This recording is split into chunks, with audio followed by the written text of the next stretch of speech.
نہایت احساس کے ساتھ سینکڑوں برس تک حکومت کی، لیکن ایک وقت وہ بھی آیا کہ تن کے گورے اور من کا کالے انگریز نے ایسٹ انڈیا کمپنی قائم کرنے کے بہانے ہندوستان کی سرزمین پر قبضہ کر کے ہندوستانیوں پر ظلم و ستم اور ناانصافی کا بازار گرم کیا۔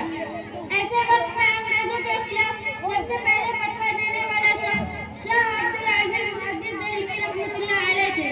ان کے اثر سے پورے ہندوستان کے چپے چپے میں جذبہ جہاد پیدا کیا۔ ایسے وقت میں سب سے پہلے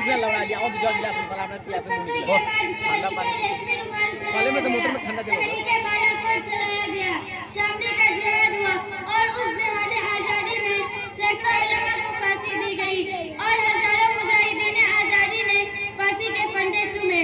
ہمارے آباء و اجداد اور ہمارے پرکھوں نے رہے بچوں کو یتیم کیا، عورتوں کو بیوہ کیا، جیل کے کائی کوٹلی کو آباد کیا ہے ملک کو آزاد ہم نے خود دے کر، کیا ہے ملک کو آزاد ہم نے خود دے کر، پڑے گی جب بھی ضرورت تو جا دیں گے ہم۔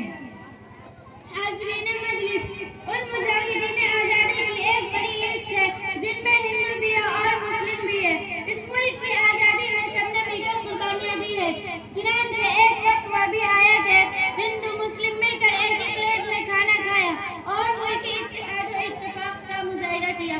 انگریزوں نے جب ہندو اور مسلم کے اتحاد کو دیکھا تو اس کو محسوس کیا کہ اب ہم اس ملک میں حکومت نہیں کر سکتے۔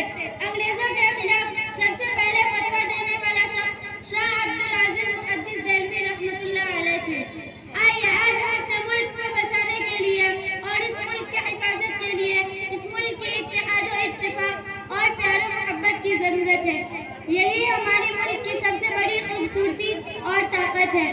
آئیے ہم ہندوستانی جامعہ ہاضہ کے اس خوبصورت محفل میں عزم کریں کہ تادم حیات یکجہتی کو برقرار رکھیں گے انشاءاللہ۔